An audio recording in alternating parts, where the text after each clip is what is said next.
All right. Hello, everyone, and welcome to the Imperial Valley Desert Museum. Today, we are very excited to bring to you a great partner program with our partner, the American Red Cross. And today we'll be presenting Be Red Cross Ready.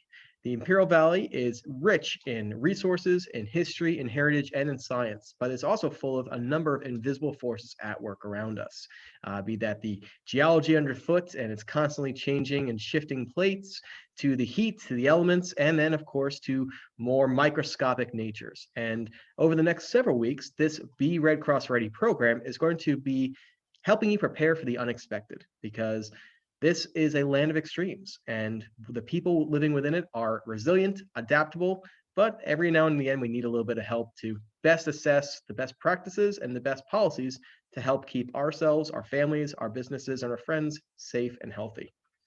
So with that in mind, I'd like to introduce our two speakers here today, Ms. Melissa Altman and Therese Sandoval.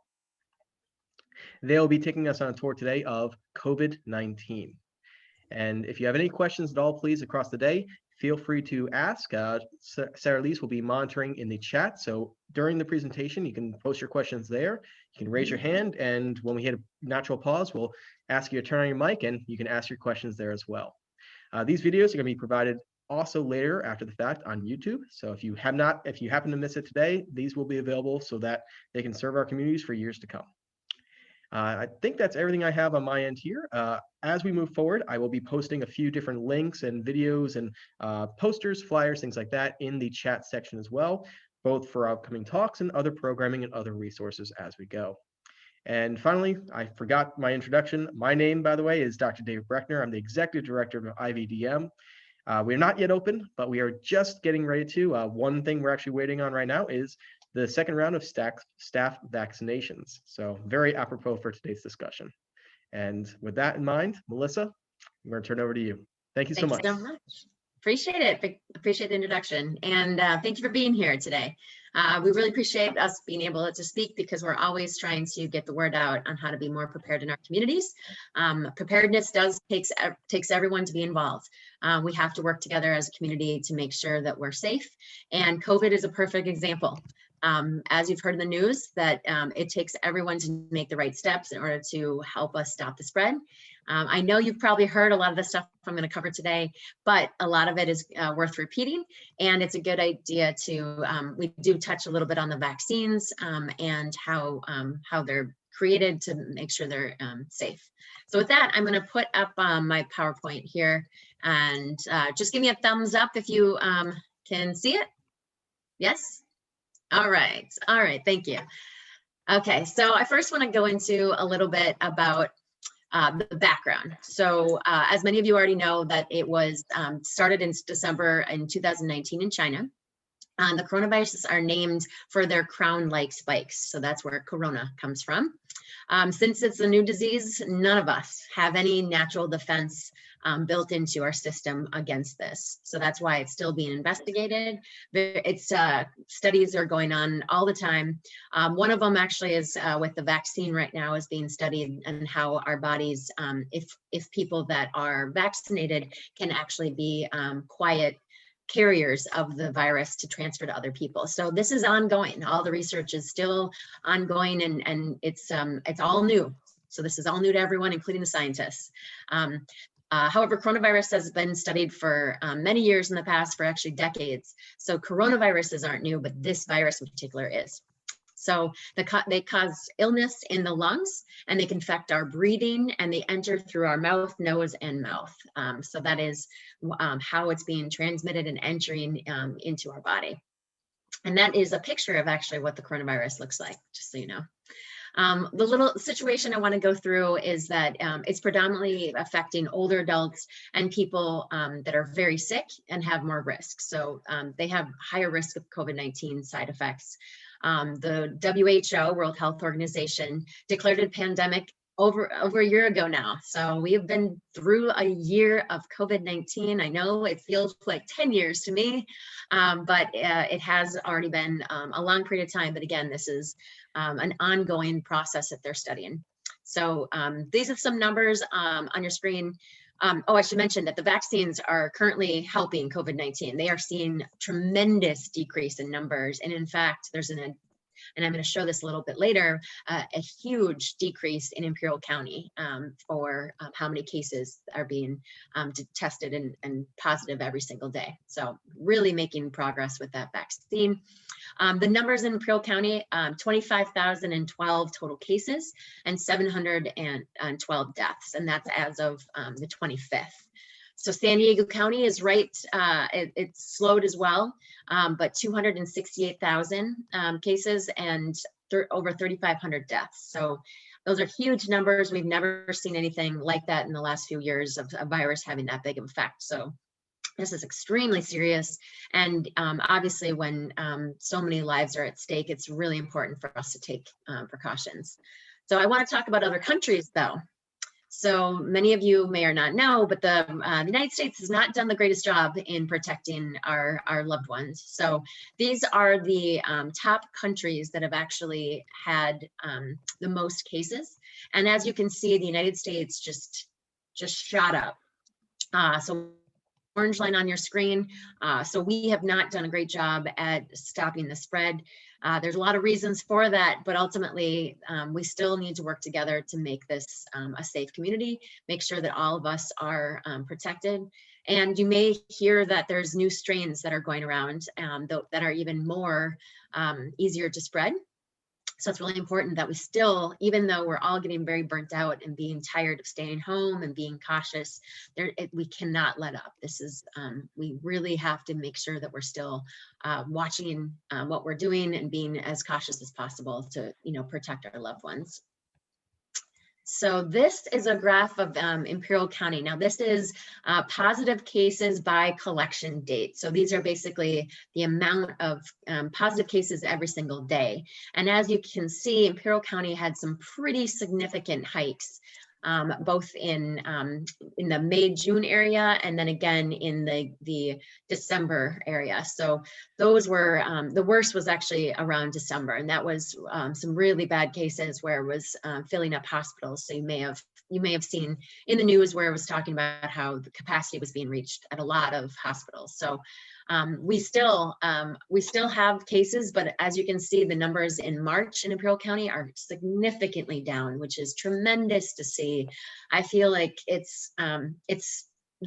just makes me so happy to see those numbers like that. It makes me positive, feel more positive. However, we can't let go. We can't let up on our protection, because then you'll see these spikes again, and that's really what we're trying to prevent. So many of you know the symptoms.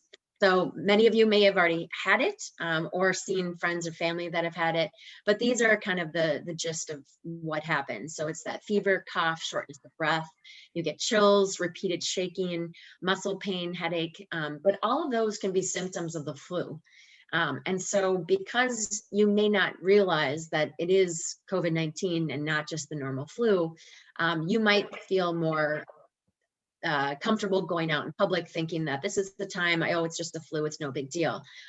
If you have any of these symptoms, I would highly recommend staying home, no matter what. Even if it is the flu, if you're very certain it is not the time right now to go out.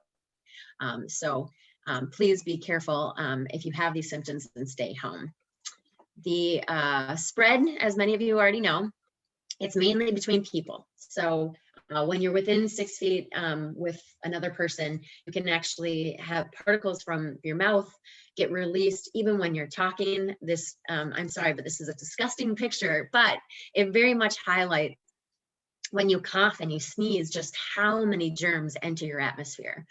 So it is not something to take lightly. These particles can easily infect others, and because this COVID-19 is so contagious, it is really important for everyone to make sure you're covering your nose when you sneeze, but also wearing a mask.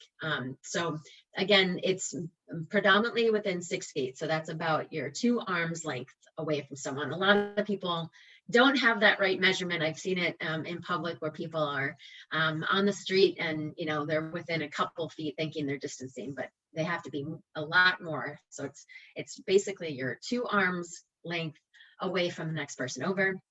And again, those droplets land in the mouth or nose of other people. So they float in the air and someone breathes it in. And a significant amount of other individuals don't have symptoms, but they are just as easy to spread the virus. So just because they feel healthy, some of them may not even have even a fever. And if they are not showing any symptoms, they feel perfectly healthy to be out and about, mixing with people, and maybe even take down their mask. And I would suggest no one do that right now, because again, you yourself could be a carrier. I could be a carrier. I don't want to put anyone at risk. So it's really important everyone right now does the 6 feet and wears the mask. I should mention it also does spread through surfaces, and how that works is just if you have a dirty surface where someone spoke over. In fact, as I speak now, there are some droplets that I release when I speak. And so the table in front of me does get dirty with my germs. And so even if I touch that surface and then touch my face, whether it's my eye, nose, or mouth, that is a way you can get the virus from a surface. So it's really important that not only are you keeping that distance, but then it's cleaning those surfaces to make sure they're not infected with the virus. As it says on the screen, the viruses have been shown to live on surfaces for up to 3 days. So you really don't know what is on that surface unless you're really cleaning it thoroughly. So what can we do? So these are some protective actions. I'm sure you've heard most, if not all of these, but washing your hands is so vital. So, you know, all the things you touch in a normal day, your hands are one of the dirtiest parts of your body. Doorknobs and other surfaces that you touch, those are all have a lot of germs, and not just COVID-19. They have a lot of germs in general. So best thing is to wash your hands with soap and water. That's the only way to make sure your hands are really clean. If you have a cough or a sneeze, make sure to use Kleenex and throw them away. Again, clean those surfaces really thoroughly to make sure that all the things that are commonly touched. The example here is light switches. Light switches get touched very often, and you don't even think about it because, you know, you're not necessarily in a room that has a lot of germs, but you don't think about how germ infected your hands are. So make sure those light switches and all their other common surfaces. And if we can, stay home. I know myself, I've gotten so tired of staying home and isolating because it is very boring, and I'd love to see my friends and family. But that is the main way we are going to stop it, because that's for sure a way to stop any spread to other people. But if you have to go out, always 6 feet, as I mentioned, the 2 arms length. If you go out, wear a mask no matter what. I wear a mask when I walk down the street, even when I'm outside, because as you pass people, it is, especially people that are talking and laughing and coughing, you could get that. So not only you could get their germs, but if they don't have a mask on, but if you don't have a mask on, you can also give your germs to them. So again, I recommend wearing a mask at all times. And then don't touch your face. A lot of people I notice are constantly adjusting their masks, and they'll touch their nose, touch their mouth, touch their face. That's exactly what we don't want. Again, your germs are all over your hands. And again, the surface of your mask, if you're out, could potentially have the COVID-19 virus on it. So don't adjust the mask by touching it. Always make sure to only touch it at the ear loops, or however it ties to your face. But again, the front is predominantly where the germs will collect. And then when you have those masks, wash them. Wash them after every use. I have a large collection now of cloth masks, and as soon as I worn it for the day, I put it in the wash, and with extremely high heat water, because the high temperatures will actually kill the virus. So just pausing there, do we have any questions? Just want to see if anyone had any questions so far. A lot of this you probably already heard, so I just wanted to refresh your memory, because again, we're not out of the clear yet, and we've got to stay vigilant to make sure that we do get out of this safely. All right, well, social distancing, you've heard these terms before. I just want to clarify, because I had this question come up at another presentation. So the main thing is keeping 6 feet, which again I mentioned, but it's not only from like if you have roommates, for example, it's good to keep your distance from them, but also in indoor and outdoor spaces. So even at a park, still stay 6 feet away from someone that's outside your household. It's a good idea to keep a distance as much as you can. The isolation is when someone is very contagious, they'll be asked to stay indoors or stay in a hospital. So they completely isolate that person to try to allow that virus to only stay within those walls with that one person. And then quarantine is like, you could be healthy, but you have a potential exposure. So for example, we had a vehicle that got, someone was in it and it was exposed and someone else went in that vehicle. Well, even though they weren't with that person inside a vehicle, for example, they still could potentially be exposed. So we asked that person to quarantine just for about 10 days and just to make sure that they showed no symptoms, and then they got tested. So it's a really good idea to, if you have any exposure, to quarantine. The last term is containment. So we went through this, all of the doctrine that our counties released. It was about trying to contain the virus at first. So they wanted to stop the spread by telling every single person to stay home unless it's absolutely necessary. So you saw that everyone in the community was asked to stay home, and they really shut down non-mandatory businesses. So that was trying to containment, but at some point it was so widespread that they said containment was no longer the option. So those are kind of the terminology that we're using throughout this pandemic. I'm sure you've heard a lot of them. But one thing I want to talk about next is the coverings. So face coverings are so essential. And I can't stress enough that it is not a perfect, you're not 100% guaranteed to not get the virus by wearing these masks. But on my next slide, I'm going to show you what kind of, how much it does actually help. So one thing that I want to mention is how to wear it. I don't know about you, but I've seen people wear it incorrectly. And for some reason, I just get, what are you doing? You might as well not wear a mask if you're not going to wear it right. But the main thing, it has to cover your nose and your mouth, and it needs to fit snugly, and it should rest against your cheeks, and it should be tight against the bridge of your nose. So a lot of people wear masks that are too loose and that air can get in. That is less protective, but still, it's still better than nothing. And you'll see on the screen the images of other ways to not wear it. So do not wear it where it's under your nose. You want to make sure it's covering your nose. Your nose emits some of these particles as well. So covering the nose is crucial. You also have seen people, they wear a mask under their chin, like it's there, but they're not going to wear it. So that doesn't do anything. You got to make sure it's actually covering both your nose and mouth. So it's, again, meant to be breathable. And it's really great if you have laundered ones that can be laundered. So again, my cloth of masks, they do have a bendable piece around the bridge of the nose. So I bend it to my nose, and when I'm done wearing it, take it off, and then I put it in the wash immediately. So I don't rewear them. I always wash between each day, wear a new mask, and wash the mask in between the days I wear it. So again, it's recommended anytime you're in public, indoor and outdoor, doesn't matter. Those masks are still really crucial. And it's not only to protect you, but it will protect others. So you might have it and not even know. So it's really great to make sure that you are protecting others in case you do have it. So, and again, still that 6 feet, still recommended.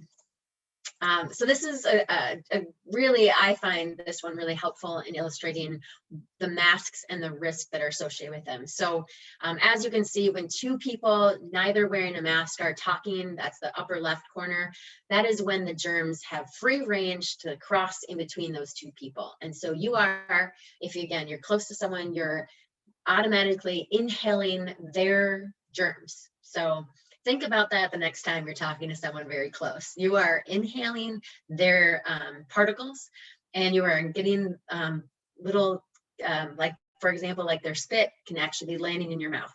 So there's free range when no one is wearing a mask. Now, if you have someone like the middle of the top has someone that has the virus but does not wear a mask, and the person that doesn't have the virus wears a mask. Now, it has still some protection for the person that's wearing the mask, but it's still very high. Again, that person with the virus, it's really crucial for them to have a mask on. So still very high. And vice versa, if someone with the virus is wearing a mask, it is better. But that other person, when they're not wearing a mask, is still potentially at risk of getting COVID-19. So this is a great way of showing it. And the lower ways are when there's two people that are both wearing a mask, it is a much lower risk. So you're significantly lowering your chances of getting COVID-19 if both parties are wearing a mask. And then if you're 6 feet apart, it's even a lower risk. Those particles typically don't go further than 6 feet. So if you are 6 feet and both wearing a mask, it's a low probability.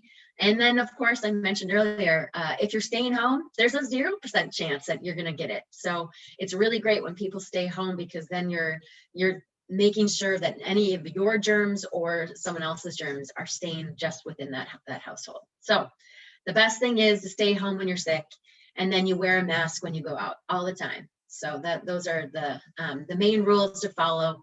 If everyone did this, we would be in a better place. I'll say that. So we can only control our part of the virus. So I can only make sure that I wear a mask. I can't force anyone to do anything they don't want to do.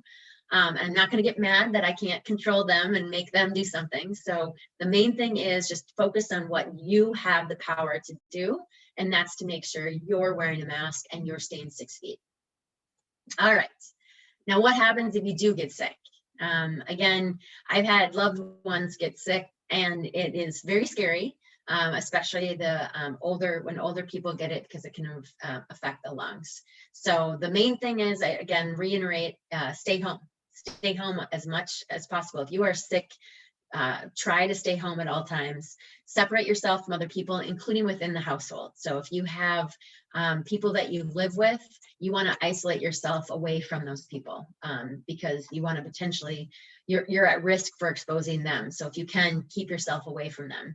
And then monitor the symptoms. So you'll see that there, as I mentioned before, there's a very wide range of symptoms. The fever and cough are very common, but the loss of taste and smell, those are common with COVID-19. So just make sure you're making notes about what symptoms you're experiencing. And then if you are getting increased symptoms, so for example, the trouble breathing is one that is the most common.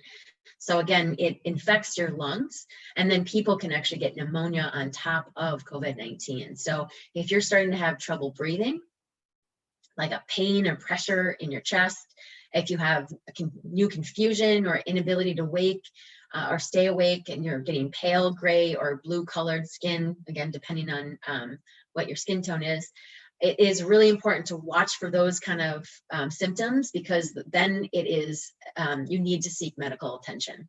But always, when you're going to seek medical attention, call your doctor ahead of time.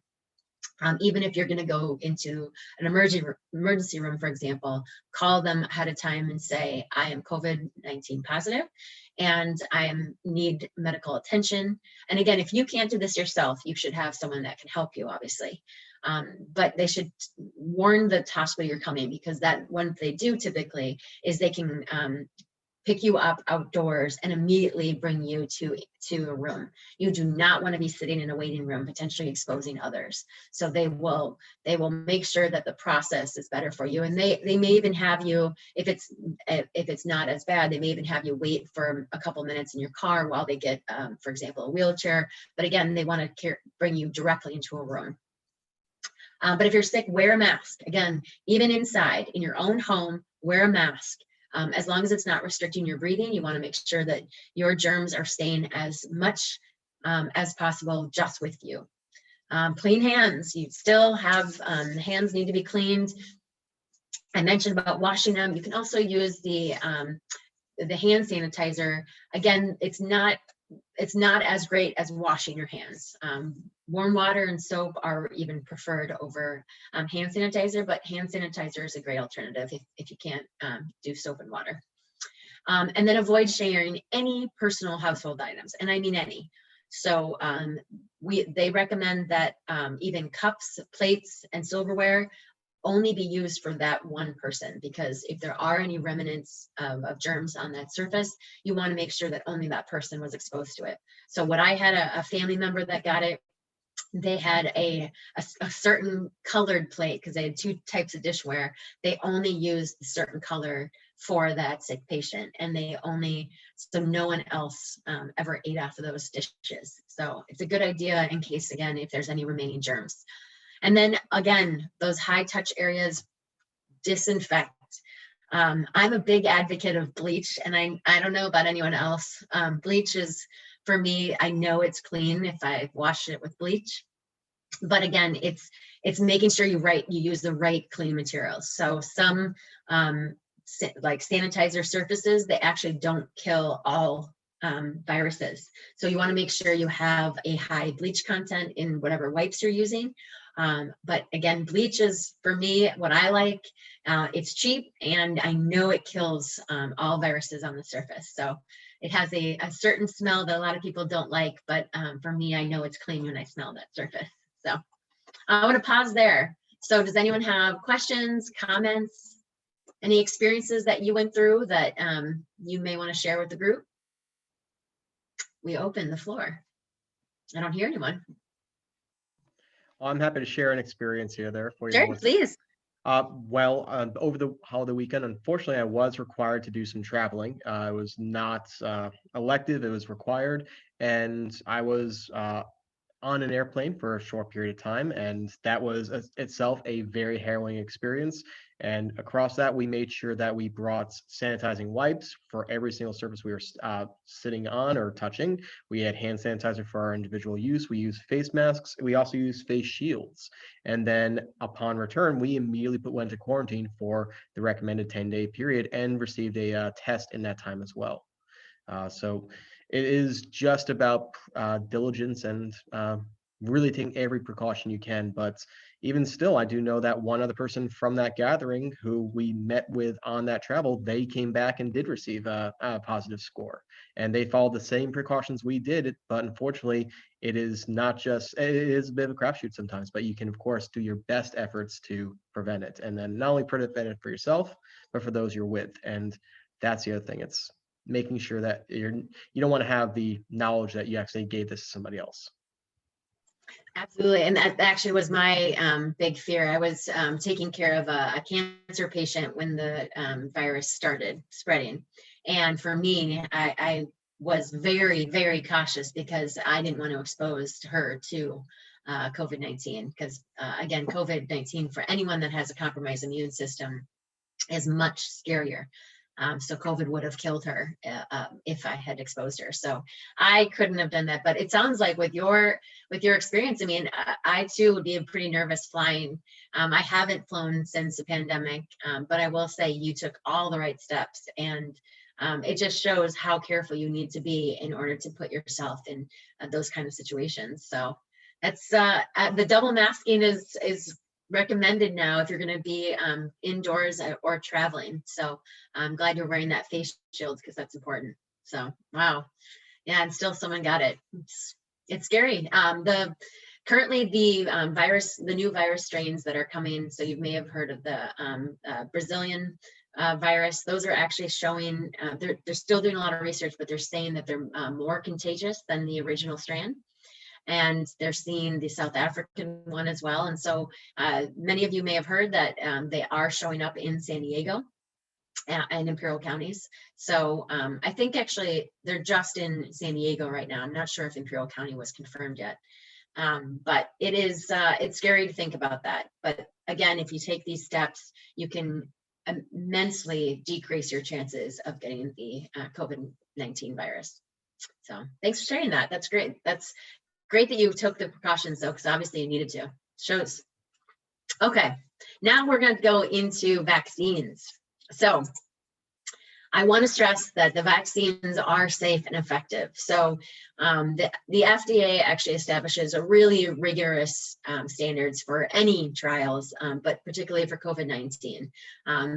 Even though they were had to do it as fast as possible, they were working around the clock on these clinical trials to show whether or not these vaccines were effective and safe. So they were evaluated in tens of thousands of peak participants. So all these people were exposed and had these vaccines, and they found the numbers I'm going to show you on the next slide. It is tremendous, actually, how effective they are. So the top health experts in the world were reviewing this data. And so they were really rigorously looking to make sure that this was safe. And then on top of it, everyone in California, it actually goes through another series of review. So you have the California Scientific Safety Review Work Group, and these again are the top scientists and immunization experts and academics of the entire state, and they do a review of all of the findings in the original studies to make sure it's safe for California. So these have been through a lot of different tests to make sure that they're safe, and they have found they are safe. So they have a lot of standards that they went through. And again, I highly recommend everyone getting the vaccines to make sure that you're protected. But researchers have been studying it's called the mRNA. Those are the type of vaccines that these are. They've been studying them for decades. These are not brand new out of the gate.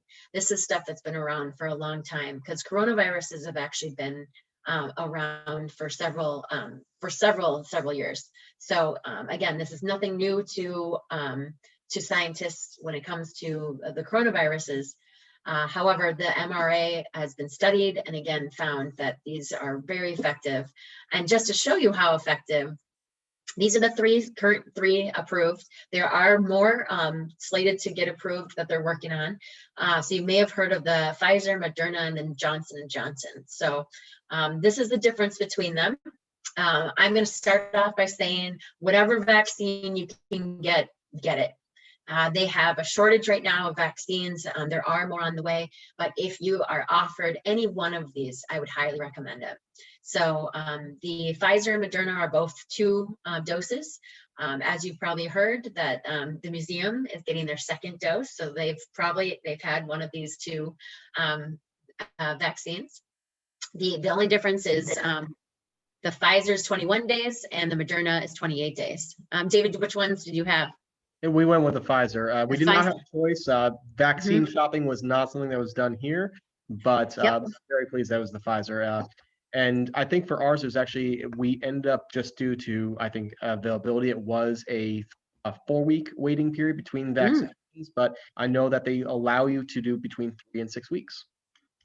Yep, that's true. Yep, that's great. I'm glad you all got it. That's very common that no one has a choice. So I also, because I work at the Red Cross and I am a disaster responder, I actually got my vaccine and I also got Pfizer, but I would have taken any one of them because what they're seeing is that the efficacy between these vaccines is really high. So as I mentioned, Pfizer actually and Moderna both have really cold temperatures they need to be stored at. So Pfizer is at -20 degrees Celsius and the Moderna is -20.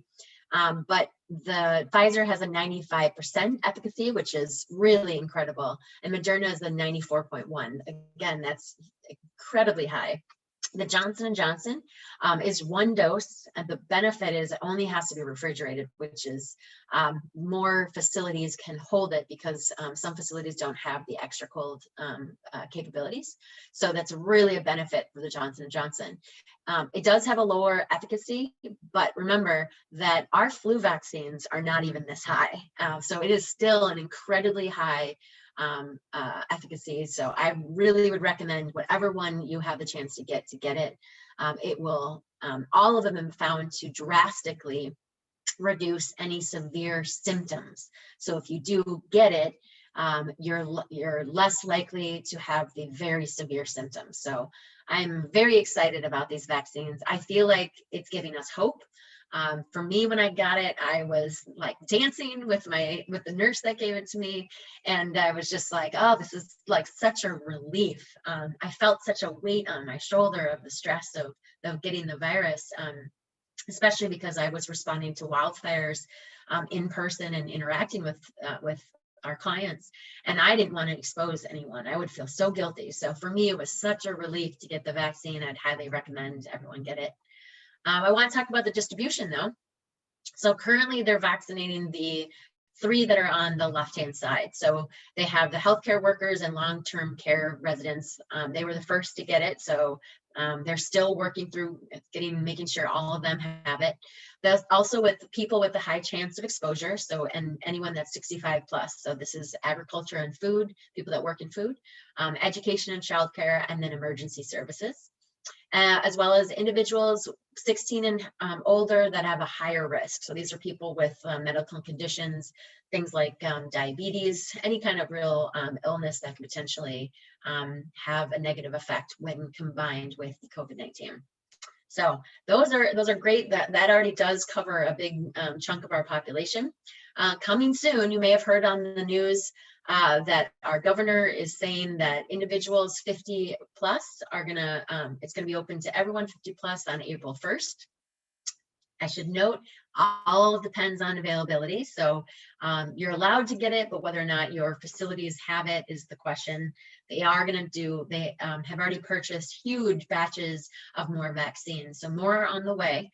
Don't lose hope. What you do is just keep looking for those appointments. And then they're saying that every Californian 16 plus will start on April 15th. So they want a little bit of a window for the 50 plus, and then everyone else that's over the age of 16 will be able to get it starting the 15th of April, which is around the corner. We're almost at the end. We are at the end of March, almost the beginning of April. So really, this is exciting news.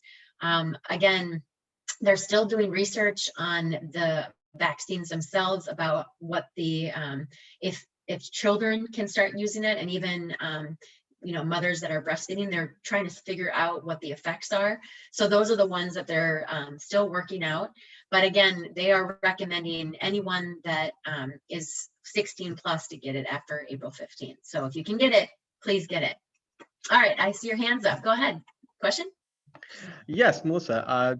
Very briefly, where would somebody go to get a vaccine? Good question. So it all depends. I know that's not a great answer, but there are several different sites. So I know that grocery stores are even offering it at their pharmacies.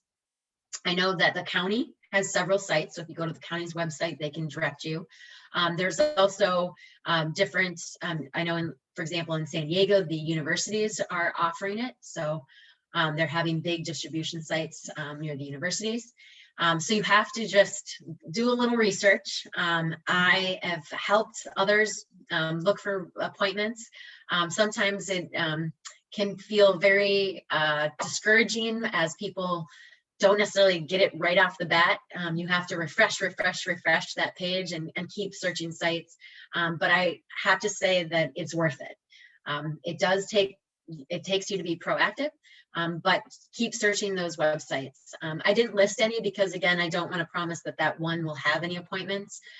There are several, though. If you go to your county's website, they can direct you where there's appointments. And you may have seen CAL FIRE actually was partnering with the state to distribute vaccines as well. So I follow CAL FIRE on my social media, and they were saying, they were updating me when appointments were available in different areas. Now, for them, it's the areas that CAL FIRE covers. So they were doing it in like Del Zura and places in the desert. So if you do, have those, it's great to follow them, but also as a reminder to search several sites.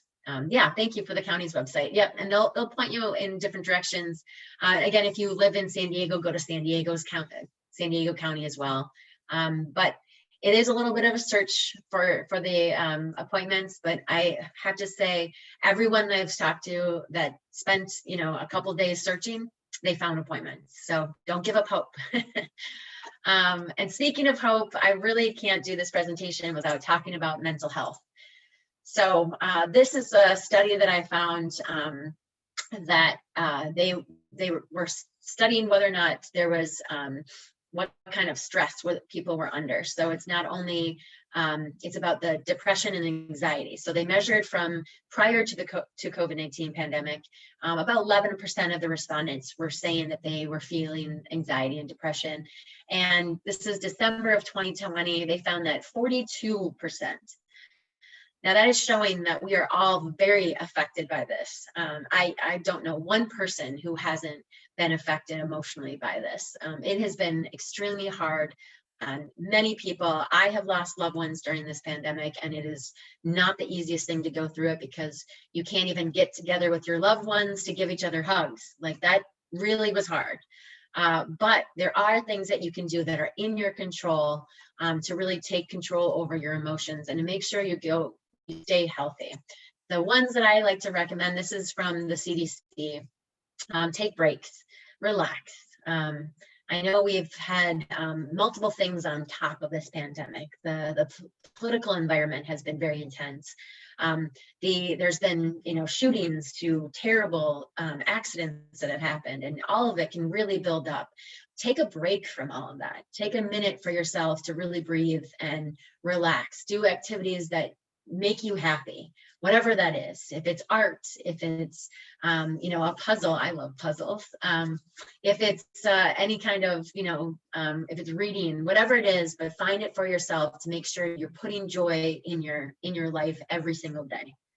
Another thing is taking care of both of not only your mind but your body. So the body is very connected to the brain. So endorphins are created when your physical body gets stimulated. So you want to be exercising because it actually does have a great effect on you. So I take very, very long walks around my neighborhood. I live in San Diego and I walk everywhere. I walk for sometimes 2 hours at a time just to clear my mind and take in the outdoors. So whatever it is for you, though, do that exercise, make sure your body is getting those healthy endorphins to really stimulate your brain and make you feel that positive goodness when you do it. The other thing is know the facts. There is an increased risk of misinformation, and once you understand truly the risks, it will feel less overwhelming and you'll be less stressed. So just make sure you're getting the right information and you're not following sites that aren't confirmed and that information is not actually true. So there's a lot of it out there. And as much as, social media has done a lot of great things, it also has brought a lot of bad things and misinformation. Go ahead, you have your hand up? Yes, I do. Sorry there, Melissa. I just want to let everybody know as well that in the matter of mental health, especially in the items of perhaps any substance abuse or anything like that, which is, of course, another challenge out here, Imperial County's Behavioral Health Services is a fantastic resource, and they are absolutely willing and able to help you and to speak with you if you have any issues. If there's an interest, I'll happily post a link for their website directly here in the chat. Imperial County Behavioral Health Services, if you're local here, and I'm sure there's probably a parent in San Diego. Mm-hmm. Yeah, I actually have a slide that lists some of the links coming up, but I think they're on that one. But yeah, it's a great resource. I actually spoke with them on the phone. They have a lot of different numbers that you can call, and they are there to just to reach out to them to take your calls 24 hours, completely, completely. They'll come anytime you want. They can talk to you and really walk you through it, and it's completely confidential. So would highly recommend that. The other thing I want to stress is asking for help. So by making those phone calls, you're asking for help. Do not be ashamed. Everyone during this pandemic needs help in different ways. I have reached out to my friends and family when I have been down, just to talk to them and make me laugh. I needed a laugh, so I called my sister. So whatever it is for you, don't be ashamed. Call, reach out, ask for that help, because again, it may be you right now, but it could be your family member calling you in the future. So they'll feel more comfortable calling you if you call them to do the same thing. So couple other things to do: manage that stress, stay informed, but make sure you relax and rest. These are again from the Imperial County Behavioral Health. These are their recommendations. Be informed about your family, for example, and inform your family. So avoid the unconfirmed, as I mentioned, but then give honest, age-appropriate information. So if you have children during the pandemic, obviously there's some stress there that can, add to their life if they feel it from you, that they're getting that information appropriately. Connect with your community. I love this one, whether it's your a faith group or for a lot of us at the Red Cross, it's connecting with the Red Cross people. So we connect with each other, we do good, and we reach out and help others too. So not only to reach out to your friends and family to check in with them to see how they're doing, but then consider like acts of kindness. You'll be surprised that when you do something nice for someone else, it actually makes you feel wonderful. So just do those little things, whatever it takes to really put that positive spin on your day, because every day can be very heavy during a pandemic, and it's really up to us to make sure that we're staying positive and staying really light about everything. I know there's death and there's a lot of fear when it comes to a pandemic, but you can find beauty in little things. And again, doing good for others really can help. And then I mentioned this one, the be sensitive. Things are going around right now, which are awful to see, but don't blame anyone or assume someone has the disease because the way they look or where their family is from. You may have seen people doing this in the news, and it's just awful. And it just makes my heart hurt thinking that you would do that to someone else. So make sure that you're being sensitive to other people. So these infections are not at all connected to an ethnic group. So speak in kindness and don't spread false rumors. So my mother is a bad example of, she constantly forwards me false information about a shocking thing. And it takes me 2 seconds to actually check the facts and find that it's not true. So don't let yourself get brought into that those false stories. Make sure that what you're spreading is true.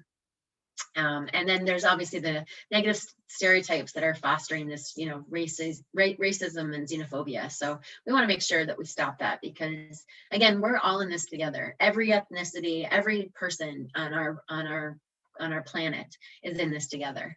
So there's not one country that hasn't been affected by this. All right, I do want to talk about trails and hikes. So do you want to talk about it a little bit, the Imperial County? The hikes and trails in Imperial County, I should say, David? Absolutely. Okay. Now, it's not just behavioral mental health, but also physical health. And honestly, actually, hiking is a mental health exercise as well. It is very important to get out of your house on occasion to, stretch those restless legs and have positive experiences. Obviously, we can't be doing that or should not be doing that just by going out and engaging in our old ways of socializing, but the nature outdoor, it's a great way to do so. It's a rather private, isolated instance. So you can usually, if you're hiking by yourself, forego the mask and just get out there and enjoy the wide open spaces. And there are ample opportunities to do that here in Imperial Valley, especially right now while the weather is still nice. Summer, of course, can be quite difficult, but in this time right now, from the middle of the fall to early spring, we have some great weather. It's 70 degrees outside today. Get out and take a walk. Traditionally, the museum here actually has a guided hiking program designed for beginners. So if you are new to hiking and have never gone out there, the museum is a great resource. We actually provided guided hikes for beginners, 2 to 3 miles, all flat, just to get out and show you what wonders there are in your own backyard. That is our hiking program. The link right here, provided by Melissa on the slides, the IV Desert Museum. Desert hiking is a great resource, and that will be link takes you to any of our hiking schedules, as well as a link to our hiking safety tips. So if you do decide to go out on your own, you know what best policies and procedures to follow to make sure that you have a safe but enjoyable time. And for that last part there, the hiking safety tips, I will include a file here in the chat, which is the hiking tips. So you can just access that directly if you have an interest. And that is uploading right now to the chat section. Unfortunately, though, due to COVID, we have currently suspended the hiking program. Simply put, going out, and much like any other gathering, if we have 30 40 people joining us on a hike, that is just far too much. And that's how we're going to see a spike, which is going to push us back and undo all that great work and those sacrifices we've had in the meanwhile. So in the meanwhile, up until this point, what we can do is we are providing recommendations for hikes. Some of our favorite places, which are still great and easy and accessible for you to go out and enjoy. So if you have an interest in that, you can always contact the museum directly. We'll give you a list of our recommended preferred spots. Additionally, there is a great resource which provides trail maps and locations and while you're hiking guidance for you to enjoy and do so safely without getting lost. And that is provided to us through our local Bureau of Land Management, BLM. They have actually uploaded all their trail maps for both hiking and off-road activity through a third-party app called Avenza Maps. And I'm just going to suspend the current screen share and actually take over and just show you how that works. So Avenza Maps, you can access directly from your smartphone. You just, if it's an app on Apple, Android, wherever it is available in different platforms. You just search for Avenza Maps in the store itself, and then this should come up here. When you download the app, this is what the screen is going to look like. Ooh, sorry. This is what the screen is going to look like. And any map you download will immediately appear under the My Maps section. I've already downloaded 2 of the BLM maps. One is for North Central Imperial County, and the other is for the eastern part of the county. If you're looking for others, and Melissa had the list of the 3 major ones you can download for Imperial County, if you're looking for more, you can go to the store. It's very important, very easily. A lot of people will confuse that magnifying glass as the search bar to search for different maps. That will only show you the ones that you have downloaded itself. That will only show the maps in your maps section. So if you're searching for new ones, you go to the store button on the bottom right. And then you can actually use the search option in the top.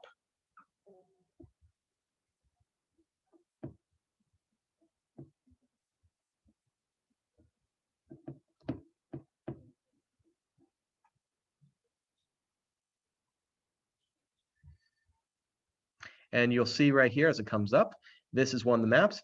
Avenza is a massive third-party private app, and as a result, there are a number of unpaid maps you can download as well.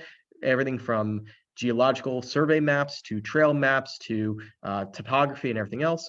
The BLM ones are all free, and just as long as you know what the search criteria are, the keywords, you can easily pull these up. It'll ask you if you like to download. Absolutely, I'm going to.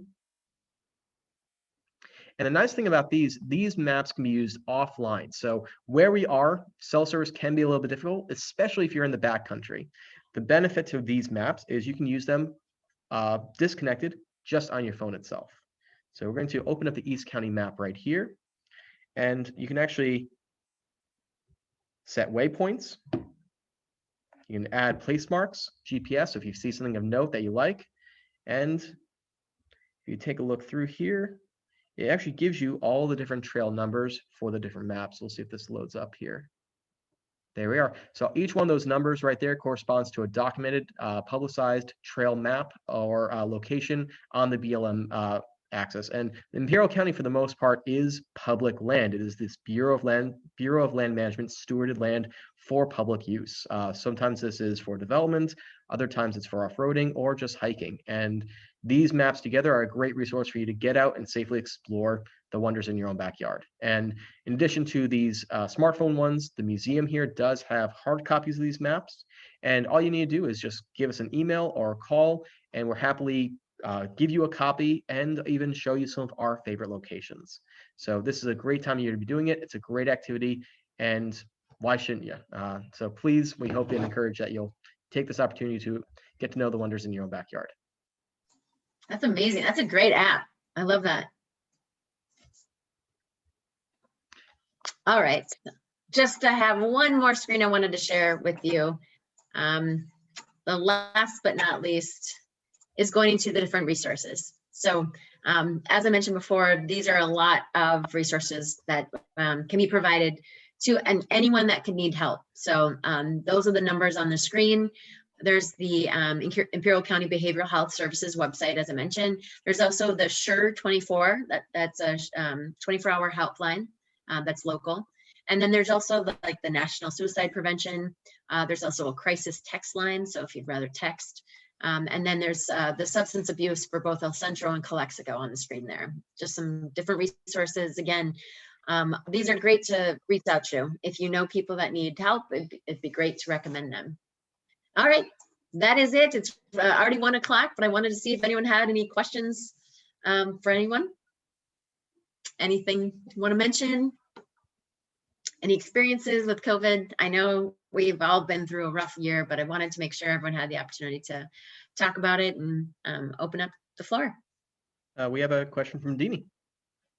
All right. Oh, actually, that might be a hand clap. I'm sorry.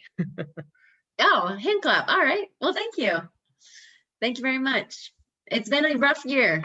It's been a rough year. And unfortunately, we're coming up on our wildfire season again and you know, the summer heat waves. So we're going to be talking more about disaster preparedness at the next presentations.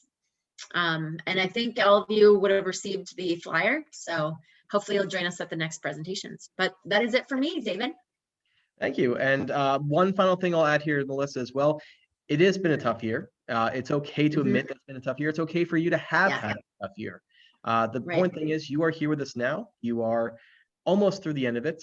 And it's okay to not be okay as well. I think that's an understated message, but you know, everybody's going through their own issues. That's perfectly valid, perfectly justifiable, but we are still in this together. And do not be afraid to reach out. Just because you are distancing does not mean you need to be distant.